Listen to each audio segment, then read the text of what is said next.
इस हफ्ते भी मार्केट सेंटिमेंट नेगेटिव रहा और इंडेक्स ने मल्टीपल सपोर्ट लेवल्स ब्रेक किए। हफ्ते का आगाज मंदी से हुआ और मंडे को तमाम ग्लोबल मार्केट से मंदी देखी गई, जिसकी वजह यूएस प्रेसिडेंट ट्रंप की जानिब से चाइना, मेक्सिको और कनाडा पर टैरिफ्स आयद करने की खबर थी। लेकिन फिर मेक्सिको और कनाडा के टैरिफ्स को 30 दिन के लिए पॉज भी कर दिया गया। हफ्ते के इख्तिताम पर KSE 100 इंडेक्स 3,933 पॉइंट्स या 3.4% की कमी के साथ 110,323 पॉइंट्स पर बंद हुआ। जनवरी में इन्फ्लेशन 2.4% रिकॉर्ड किया गया, जो 9 साल की कम तरीन सतह है। इस तरह इस माली साल के पहले 7 माह में एवरेज इन्फ्लेशन 6.5% पर आ गया है, जो पिछले माली साल 28.73% था। इन्फ्लेशन का ये नंबर मार्केट एक्सपेक्टेशन से कम था, लेकिन इसके बावजूद मार्केट में सपोर्ट नजर नहीं आई। जनवरी 2025 में मुल्क का तिजारती खसारा 18% के इजाफे के साथ $2.31 बिलियन रहा। जनवरी 2025 में इंपोर्ट्स 10% के इजाफे के साथ $5.2 बिलियन रहीं, जबकि एक्सपोर्ट्स 5% के इजाफे के साथ $2.9 बिलियन रहीं। इस माली साल के पहले 7 माह में तिजारती खसारा 3% के इजाफे के साथ $13.5 बिलियन तक पहुंच गया है। इसी तरह अगर ऑयल सेल्स पर नजर डाली जाए तो जनवरी 2025 में oil sales 1.38 million ton record की गई, जो दिसंबर 2024 के मुकाबले में 8% का इजाफा है। इस माली साल के पहले 7 माह में ऑयल सेल्स 4% से बढ़कर 9.41 मिलियन टन तक पहुंच गई हैं। और वीकली इन्फ्लेशन या SPI में कमी का ये 6th कंसेक्यूटिव हफ्ता है, जिसमें SPI 0.21% से कम हुआ। सालाना बुनियाद पर SPI 0.2% रहा, जो 7 ईयर लो है। इस हफ्ते टमाटर की कीमत में 11% कमी हुई, आलू 6% और प्याज और चिकन की कीमत में 4% कमी हुई। इस हफ्ते मार्केट में मंदी की क्या वजूहात थीं और आने वाले दिनों में मार्केट का रुझान क्या हो सकता है, इस पर हम बात करेंगे आसिम वहाब खान से, जो NBP फंड्स के चीफ इन्वेस्टमेंट ऑफिसर हैं। आसिम साहब, welcome to the show. Thank you so much for having me Shreya. Asim, ये बताएं कि इस हफ्ते कौन सी ऐसी नेगेटिव खबरें थीं जिसकी वजह से मार्केट में मंदी हुई? I think it's normal profit taking. इसके साथ जो रीजंस अटैच हम कर सकते हैं वो जियोपॉलिटिकल रीजंस हो सकते हैं कि ट्रंप एडमिनिस्ट्रेशन के जो टैरिफ रिलेटेड मेजर्स हैं वो, या इनकी जो न्यू प्रेसिडेंसी वैसे जो ओवरऑल जियोपॉलिटिकल रिस्क्स बढ़े हैं वो आप कह सकते हैं। कुछ FIA एंड ब्रोकर्स इन्वेस्टिगेशंस की बातें थी। There were different talks in the market के जिसके रीजन साइन कर सकते हैं। ओवरऑल मार्केट की परफॉर्मेंस के लिए भी हेल्दी होता है। नए इन्वेस्टर्स आते हैं, उनको एंट्री पॉइंट्स बेहतर मिलते हैं, कुछ इन्वेस्टर्स एग्जिट करते हैं। So that is part and parcel of the market. We don't see any fundamental change in the market जिसको हम कह सकें कि यार इसकी वजह से मार्केट जो है नीचे आ रही है या फर्दर या बहुत ज़्यादा हमें कोई डाउन साइड लगती है मार्केट में। अच्छा, आपने टैरिफ्स का जिक्र किया, तो इन टैरिफ्स का पाकिस्तान पर क्या इम्पैक्ट होगा? देखिए, पाकिस्तान पे ऑन एन इमीडिएट बेसिस हमें कोई ऐसी चीज़ दिख नहीं रही है। इनफैक्ट ज़ाहिर पहले भी ये डिस्कशन चल रहा था कि अगर चाइना पे या दूसरी कंट्रीज़ पे, क्योंकि ज़ाहिर ट्रंप की एडमिनिस्ट्रेशन इस पर फोकस करी होगी उन कंट्रीज़ से जहाँ पे सरप्लसेस उनके ज़्यादा हैं, यानी कि जो कंट्रीज़ जो है US को ज़्यादा एक्सपोर्ट कर रही हैं वहाँ पे। तो पाकिस्तान तो ज़ाहिर है उसमें फिगर कहीं भी नहीं होता है। उसमें चाइना, इंडिया, मेक्सिको, कनाडा वगैरह सारी कंट्रीज़ आती हैं।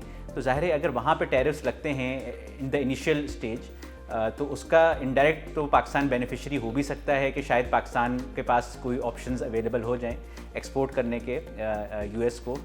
तो वो चीज़ जो है वो अभी डायरेक्टली तो पाकिस्तान के लिए अभी कोई इम्प्लिकेशन नज़र नहीं आ रही, बट इनडायरेक्ट इम्प्लिकेशन ज़रूर हो सकती है। क्योंकि देखें, जब टैरिफ बैरियर्स लगते हैं, ट्रेड बैरियर्स लगते हैं, that basically leads to inefficiencies in the global trade. और जब ग्लोबल ट्रेड में इनएफिशिएंसी होती है, विच प्राइमरीली मीन्स कि आप जो है कॉस्ट ऑफ डूइंग बिजनेसेस जो है बढ़ा रहे हैं, या कंज्यूमर्स के लिए कॉस्ट ऑफ प्रोडक्ट्स जो है बढ़ा रहे हैं, विच लीड्स टू इन्फ्लेशन। और इन्फ्लेशन की वजह से जो अभी थोड़ा सा रेट कट का साइकिल है ग्लोबली भी और लोकली भी, वो किसी हद तक इम्पैक्ट हो सकता है। और क्योंकि रिस्क ऑफ सिनेरियो इसको कंसिडर किया जाता है, तो वो इनडायरेक्टली पाकिस्तान जो है वो उससे अफेक्ट हो सकता है, बट डायरेक्ट अभी फिलहाल कोई पाकिस्तान के लिए ऐसी इम्प्लिकेशन दिख नहीं रही है।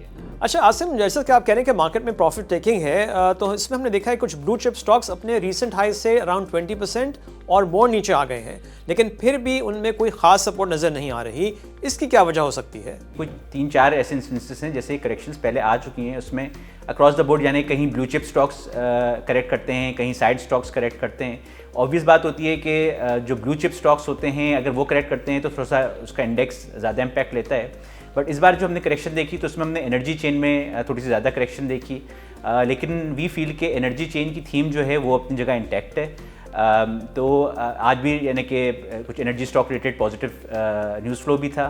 तो वी फील कि अच्छी अपॉर्चुनिटी है, it's a good entry point, यानी कि अगर कोई 20-25% अच्छे स्टॉक्स, ब्लू चिप स्टॉक्स जो हैं वो करेक्ट हुए हैं तो it's a good entry point, तो उसको एज एन अपॉर्चुनिटी कंसिडर करना चाहिए रादर देन कि हम लोग उस पर वरीड हो के यहाँ से इन्फ्लोज क्यों नहीं आ रहे हैं। क्योंकि देखिए नेशनल बात होती है कि इन्वेस्टर्स जो होते हैं जनरली वो मोमेंटम को फॉलो कर रहे होते हैं। जब इंडेक्स की हेडलाइंस बन रही होती हैं कि इंडेक्स के रिटर्न्स बहुत अच्छे हैं तो जनरली वो इन्वेस्ट कर रहे होते हैं, और जब इंडेक्स गिर रहा होता है तो जनरली वो थोड़ा सा एग्जिट ले रहे होते हैं। अगर आप ब्रॉडर पिक्चर देखें स्टॉक मार्केट की, तो जो हमने बुल रन्स की बात की है तो उसमें बुल रन्स में ऐसी करेक्शंस जो हैं ये पार्ट एंड पार्सल होती है मार्केट, उसमें कभी ब्लू चिप स्टॉक्स करेक्ट करते हैं, कभी साइड बोर्ड स्टॉक्स करेक्ट करते हैं।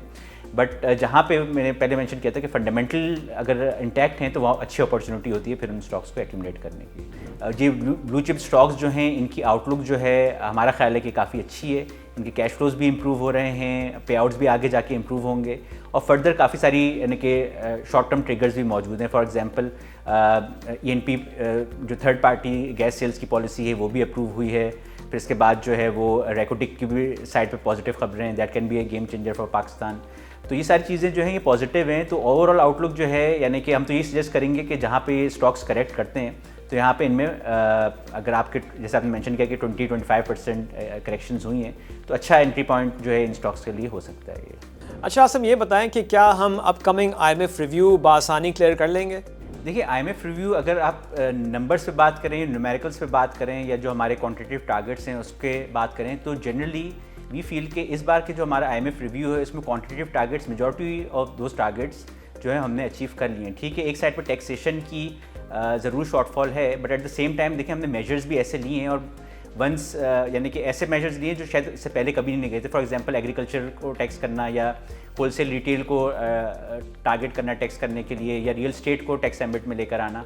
तो ये सारे ऐसे मेजर्स हैं जो कि हिस्टोरिकली गवर्नमेंट्स नहीं ले पाई थी, बट गवर्नमेंट ने इस बार इनको कोशिश ज़रूर की है इनको टैक्स एम्बिट में लाने की। अभी कितने कारगर साबित होते हैं, इवेंचुअली इनसे कितनी टैक्स कलेक्शन होती है, that is yet to be seen. लेकिन अगर आप देखें as a percentage of GDP वहाँ पे तो हम लोग उस क्राइटेरिया को मीट कर रहे थे, लेकिन डेफिनेटली जो है वो एक शॉर्टफॉल है। बट अदरवाइज़ आप दूसरे नंबर्स देखते हैं तो वहाँ पे हमारे चाहे वो रिजर्व्स के टारगेट्स हों या दूसरे दीगर जितने टारगेट्स हो जो क्रिटिकल टारगेट्स होते हैं, स्ट्रक्चरली उन्होंने IMF ने रिक्वायर किया था कि एग्रीकल्चर को आप टैक्स नेट में लाएं। तो ये सारी चीज़ें जो हैं ये तो हमने अचीव की हैं, और नंबर्स भी हमारे इस बार जो है रिव्यू में काफ़ी बेहतर हैं। तो वी फील के IMF रिव्यू जो है वो सक्सेसफुली कंक्लूड हो जाएगा। इसमें कोई अगर कोई एंगल आता है तो that would be more of we feel के it would be more of political in nature rather than कि वो क्वान्टिटेटिव बेस कोई हमें प्रॉब्लम हो। ओके आसिम साहब, थैंक यू वेरी मच। और अब नजर डालते हैं अगले हफ्ते के इंपॉर्टेंट इवेंट्स पर। मंडे को रेमिटेंसेस का डेटा आएगा और एंग्रो पॉलीमर के फुल ईयर रिजल्ट्स। ट्यूसडे को ऑटो सेल्स का डेटा और मीज़ान बैंक और PTC के फुल ईयर रिजल्ट्स। वेंसडे को फ्रीजलैंड कैंपिना एंग्रो फूड्स के एनुअल रिजल्ट्स। थर्सडे को फॉरेक्स डेटा और सेंचुरी पेपर एंड बोर्ड और PSO के हाफ ईयर रिजल्ट्स, और जुमे को वीकली इन्फ्लेशन का डेटा आएगा। और अब इस हफ्ते के टॉप 5 गेनर्स। इस हफ्ते साजगार इंजीनियरिंग की शेयर प्राइस में सबसे ज्यादा इजाफा हुआ जो 8% था।